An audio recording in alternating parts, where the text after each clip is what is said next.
Well, for Michael Jordan, his legendary stature begins here at the University of North Carolina. Interestingly enough, when Michael came into college, he wasn't thought of as going to be the savior to North Carolina. North Carolina was already #1 team in the nation. So all of a sudden he comes into this talented team where he could develop and learn his skills and learn his craft. And I think that was the best thing for him. The game between North Carolina and Georgetown.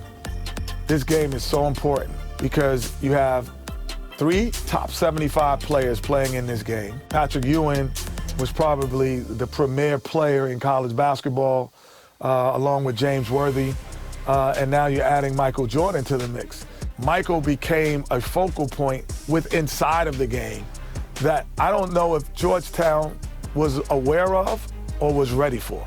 I think Michael Jordan hitting that game-winning shot propelled him into a great stratosphere of confidence. This is where he honed his skills to become the greatest basketball player that we've ever seen. Well, New Orleans is buzzing tonight with the national championship in the Superdome. Now let's go over to tonight's public address announcer, Tommy Edwards. Fans, welcome to the College Championship Game. Today's matchup, the Georgetown Hoyas and the North Carolina Tar Heels. For Georgetown, at power forward, standing 6'8", number 12, Harold McCray. For North Carolina, at point guard, 6 feet 4 inches, number 32, Adam Barnett.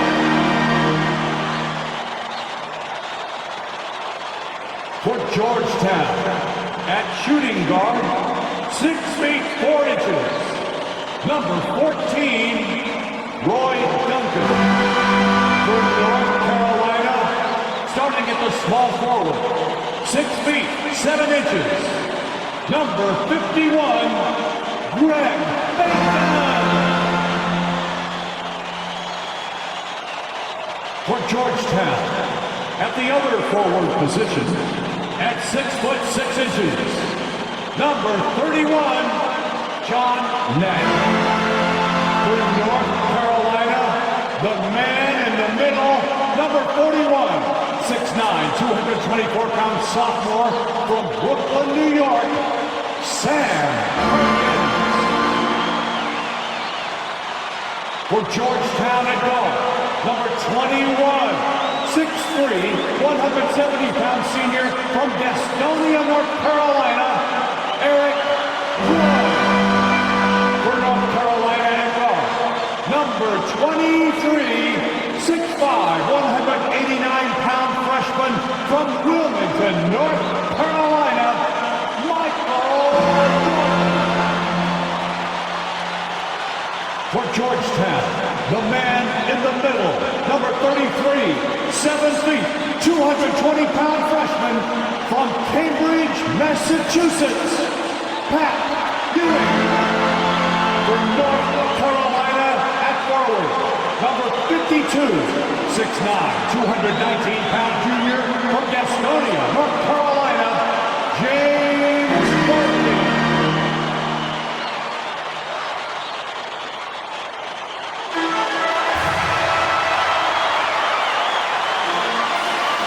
Welcome, everyone, to the Dome here in New Orleans. It's the 1982 National Championship game. The Georgetown Hoyas facing off with the North Carolina Tar Heels. With Clark Kellogg, Coach Mike Fratello, and our reporter David Aldrich, this is Kevin Harlan. Mike, both of these teams featuring incredible freshmen. For North Carolina, guard Michael Jordan has been fantastic.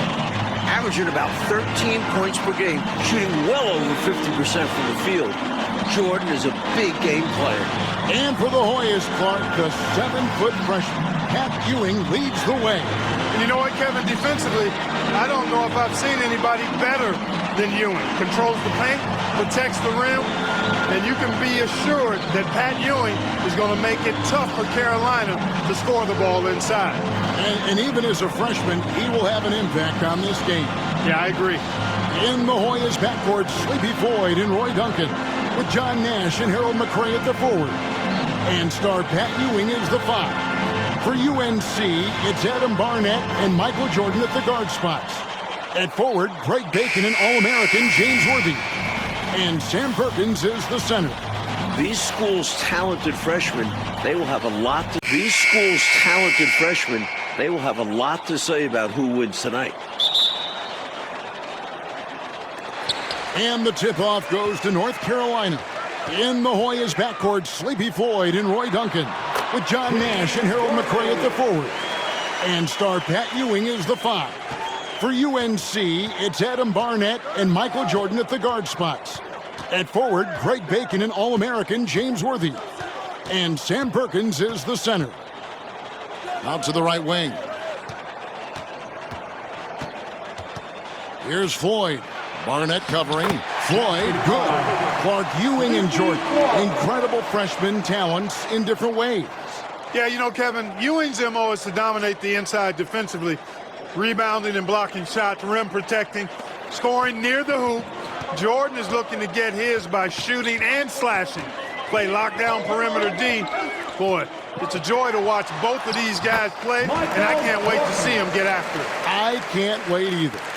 While older players like James Worthy might be the leader of UNC, youngster Michael Jordan is the fire of the Tar Heels.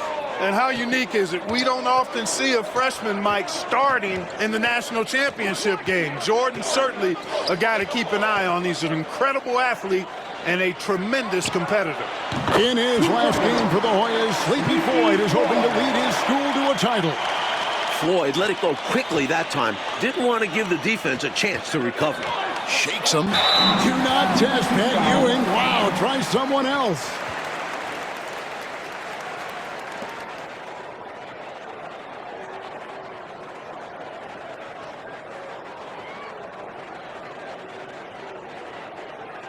The Tar Heels shooting their initial free throws of the game right here.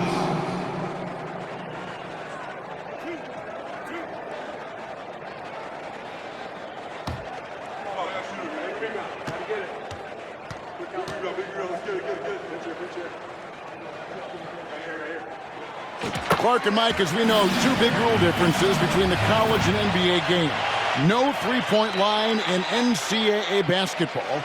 And Clark, no shot clock as well. Yeah, I think those rules, Kevin, favor teams that focus on the inside play. Guys like Pat Ewing. It also rewards those teams that are patient. Teams like UNC who are prone to play a delay game at times. Free-throw shooting is a skill, and this guy absolutely has it. And a dream deferred. The Tar Heels back once again in this championship game. For more, let's go to our championship sideline reporter, David Aldridge. Thanks very much. When you think about North Carolina, they are seeking their first national title in 25 years. They've been so close so many times. 4 times they were national runners-up, including last year. Sam Perkins and James Worthy are back from that team. They each said they learned a lot from last year's run in the tournament. Kevin? Thank you, D.A. And for the Tar Heels, Mike, tonight, the X Factor might be a freshman. This Michael Jordan kid is special. He lives for these big moments. Told me he wished he could have played last year. Might have been a different result. Stage doesn't seem too big for him, does it, Mike? Never. You know, before this weekend, none of these guys have played in a dome. It's hard to shoot in these places, Clark. Yeah, you know, I think sometimes, Mike, that's a tad overrated, but there is something to the fact that your depth perception is a little bit off. You can't really simulate what it's like in a dome. So I think you look for these teams to really attack and not settle for jump shots. A rare jumper for you. Pat normally operates within 5 feet. Passes it to Perkins. Jordan with it. Over Duncan. Kept alive. Here's Worthy. The shot from the low post is good. Worthy's got his second bucket of the game to go. A red-hot beginning to this game. Well, he's a real good offensive player, so they want to get him going early. Here's the screen. Inside. The shot is good by McCray. Well, this UNC team, they're known for their delay game. Without a shot clock, they'll hold the ball late, which in turn will shorten the games. And you know, Mike, that style's worked extremely well for them this season. North Carolina has won 15 straight games and overall 31-2. And Michael Jordan is into double figure. The freshman wants the spotlight, you can tell. The Hoyas trail by 4. Nash outside. Here's Ewing. The shot is good. And so is his shooting tonight. 3 for 4. Really showing what he can do in the painted area. Ewing will be a monster if he continues to develop off of that. Bacon the pass to Perkins. Perkins scoring on Ewing. That is a massive matchup tonight. There are so many different ways for guys to stay in shape in the offseason. For Sam Perkins, how about this? He worked a construction job. Perkins trying to add strength, and we'll see how much it helps in this battle with Pat Ewing down low.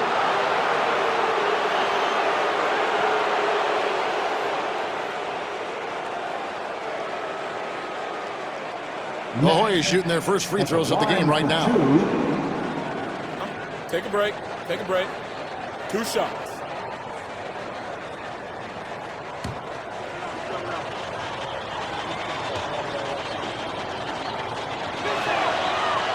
Substitution on the court.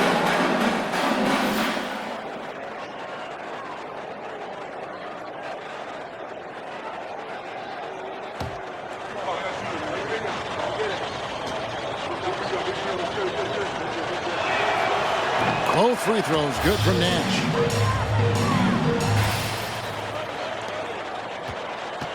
And here's Jordan. He'll bring it up for North Carolina.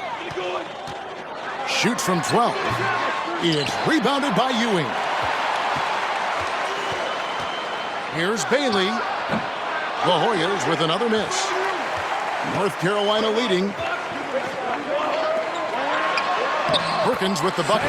Boy, Jordan just sees everything. Great awareness, and he makes quick decisions. And here are the Hoyas now. Here's Floyd to the left side wing. Here's Bailey. Perkins pulls it in. And he can't let that miss eat at him.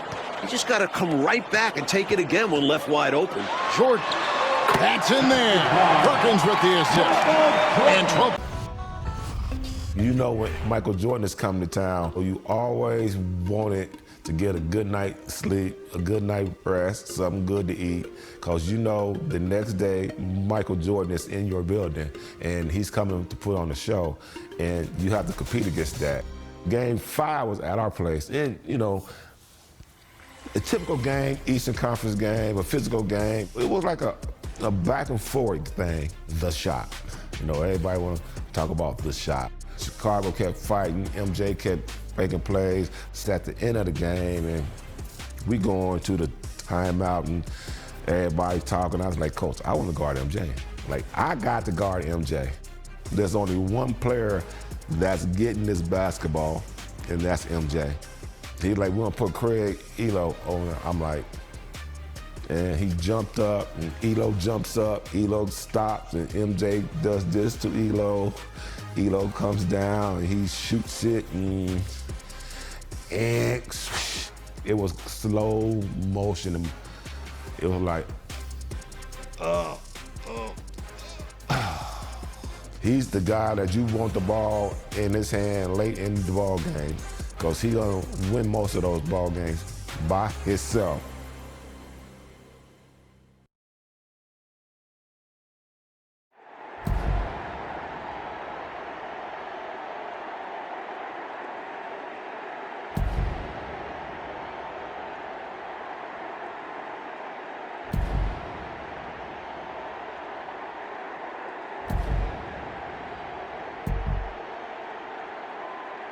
All right, Coach, Cleveland leads, Chicago inbound.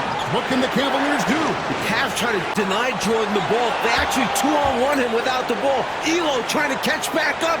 The shot's up. It's good. Oh, Michael Jordan. Wow, coach, a Game 5 winning shot. Doug Collins off the bench, and the Bulls have won. You can never, ever count Michael Jordan out.